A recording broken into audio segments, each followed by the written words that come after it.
Tahun lalu, di saat approval rate atau tingkat kepuasan publik kepada presiden melambung tinggi, masyarakat Indonesia menyambut gegap gempita. Betapa tidak, Indonesia baru saja keluar dari himpitan pandemi COVID-19. Pelan-pelan urat nadi ekonomi berdenyut, walaupun tidak sepenuhnya pulih, tapi Indonesia dinyatakan sukses melewati masa-masa krisis pandemi. Pasca COVID, dunia global dihantam ketegangan perang Rusia-Ukraina. Kita ketiban berkah. Imbas perang itu membuat harga komoditas menanjak naik. Surplus perdagangan komoditas menyulut euforia bahwa kondisi itu bisa mendorong terwujudnya Indonesia Emas 2045. Kita lupa perang Rusia-Ukraina dan bencana El Nino membuat guncangan atas ketersediaan pangan nasional. Banyak negara menyetop ekspor produk pangannya, sementara stok pangan nasional tidak mencukupi. Harga pangan dunia terus saja naik dan pemerintah terus melakukan impor pangan. Food estate yang digadang-gadang sebagai lumbung pangan nasional di saat krisis pangan tidak bisa diharapkan lagi. Bahkan sebagian lokasi food estate gagal total, walaupun telah menghabiskan biaya triliunan rupiah. Presiden Jokowi berkali-kali, bahkan berulang kali menyatakan bahwa Indonesia berpeluang menjadi negara maju dan keluar dari jebakan negara ekonomi menengah. Kita mengafirmasi pernyataan presiden itu. Memang sudah seharusnya sebagai presiden memiliki visi kemajuan. Karenanya dibutuhkan pemimpin yang jenial, memiliki visi pembangunan berkelanjutan, serta memastikan kepastian hukum, supaya visi itu benar-benar terjaga dan diwujudkan oleh penerusnya. Namun sangat disayangkan, ego kekuasaan Jokowi mengalahkan visinya sendiri. Hukum konstitusi sebagai peranata hukum aturan bernegara dimanipulasi hanya untuk melapangkan jalan Gibran Rakabuming naik ke tampuk kekuasaan. Demokrasi sebagai kesepakatan bersama dalam mengelola negara dan bangsa dikerdilkan maknanya hanya sebagai ajang elektoral pemilihan umum. Dengan pelanggaran dilakukan secara terang-terangan untuk memenangkan salah satu pasangan calon presiden dan wakil presiden. Amanat reformasi dianggap tidak ada. Bahkan suara-suara rakyat yang mengingatkan presiden dan pemerintah untuk kembali bersama rakyat sudah tidak didengar lagi. Presiden Jokowi memenangkan Pilpres 2 kali karena rakyat mendukungnya. Jokowi adalah bagian rakyat, berasal dari rakyat biasa. Karenanya harapan rakyat disematkan di pundaknya. Anehnya, kini setiap suara yang mengingatkan agar Jokowi kembali bersama rakyat supaya tidak melanggengkan politik dinasti demi kekuasaan semata justru dipandang sebelah mata, bahkan dianggap menebar fitnah. Di saat Jokowi semakin jauh dari rakyatnya dan ekonomi sedang tidak baik-baik saja, maka approval rate yang tinggi, kepuasan publik yang menjulang tinggi, kini hanya citra tanpa substansi, hampa tanpa makna. Masyarakat tidak selamanya bisa dibodohi. Apalah artinya approval rate tinggi jika harga makin mahal, PHK makin banyak, dan cari pekerjaan susah. Fakta di lapangan, harga komoditas andalan Indonesia seperti batu bara, minyak sawit, dan lainnya pelan-pelan makin melandai tahun ini. Nilai tukar rupiah juga semakin melemah. Bank Indonesia seperti tidak kuasa menahan rupiah agar tidak terus terpuruk. BI sudah melakukan operasi pasar untuk menahan pelemahan rupiah seperti melalui sekuritas falas Bank Indonesia. Tetapi tetap saja tidak mampu menahan pelemahan rupiah terhadap dolar Amerika Serikat. Terakhir BI justru menaikkan suku bunga acuan.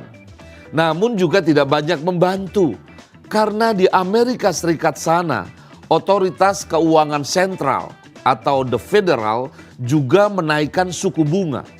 Jadi jika pencitraan bahwa fundamental ekonomi baik-baik saja saat ini sudah tidak dipercaya lagi. Ya wajar saja karena rakyat kecil pun merasakan dampaknya.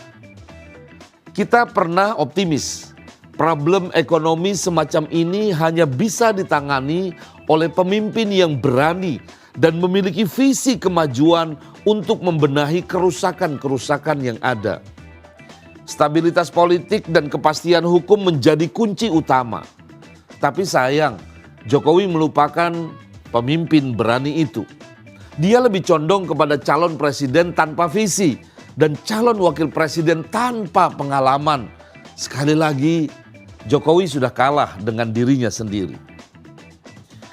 Oktober 2023 lalu, Fakultas Ekonomi dan Bisnis Universitas Indonesia melalui unit risetnya yang bernama Lembaga Penyelidikan Ekonomi dan Masyarakat atau LPEM FEBUI merilis white paper hasil penelitiannya yang menganalisa isu-isu pembangunan saat ini dan yang akan muncul ke depan untuk mengingatkan pemerintah akan pentingnya menjadi negara maju melalui transisi ekonomi yang mulus dan adil, smooth and just. 5 tahun ke depan, tahun 2024 hingga tahun 2029 adalah 5 tahun pertama dalam 20 tahun pencapaian visi Indonesia Emas 2045.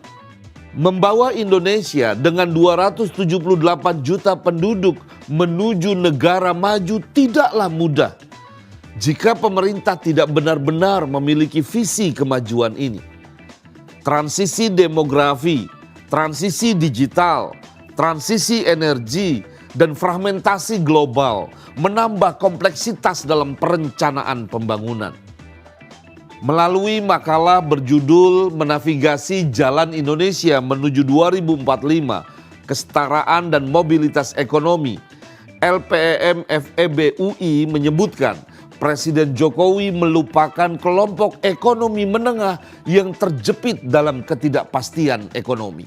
Pertumbuhan ekonomi di periode pertama pemerintahan Presiden Joko Widodo bersifat inklusif. Sedangkan pertumbuhan ekonomi di periode kedua bersifat non-inklusif, di mana manfaat pembangunan paling banyak dirasakan oleh 20% kelompok terbawah serta 10% kelompok teratas. Tetapi kelompok kelas menengah 40-80% seperti terlupakan.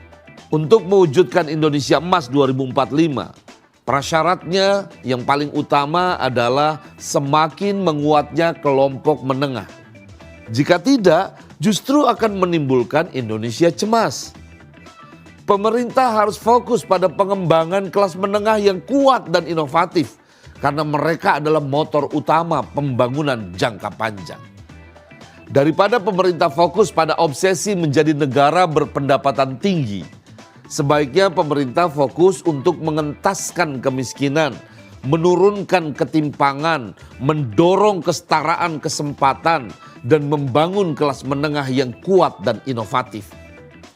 Dengan demikian, kalaupun Indonesia tidak berhasil mencapai Indonesia Emas 2045, paling tidak dengan kelompok menengah yang kuat, kita yakin Indonesia tetap tangguh dan kuat. Untuk kali ini saya berharap Pak Jokowi tidak kalah lagi dengan dirinya sendiri.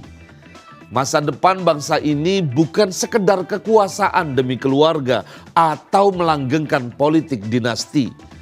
Masa depan bangsa ini adalah milik anak-anak muda yang kini sedang berjuang mendapatkan pendidikan dan pekerjaan.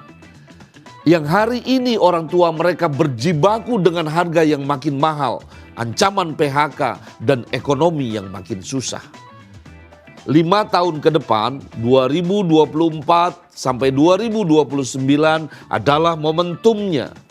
Tonggak awal untuk mewujudkan kemajuan agar republik ini betul-betul mampu keluar dari jebakan negara penghasilan menengah. Yang kita butuh adalah pemimpin yang berani, visioner, dan memastikan penegakan hukum di semua lini. Lupakan sudah calon pemimpin tanpa pengalaman. Apalagi calon pemimpin yang lebih suka joget tapi tidak punya visi membangun bangsa. Ayo menjadi pemilih yang bijak dan cerdas. Inilah asa saya. Asa Aya NH.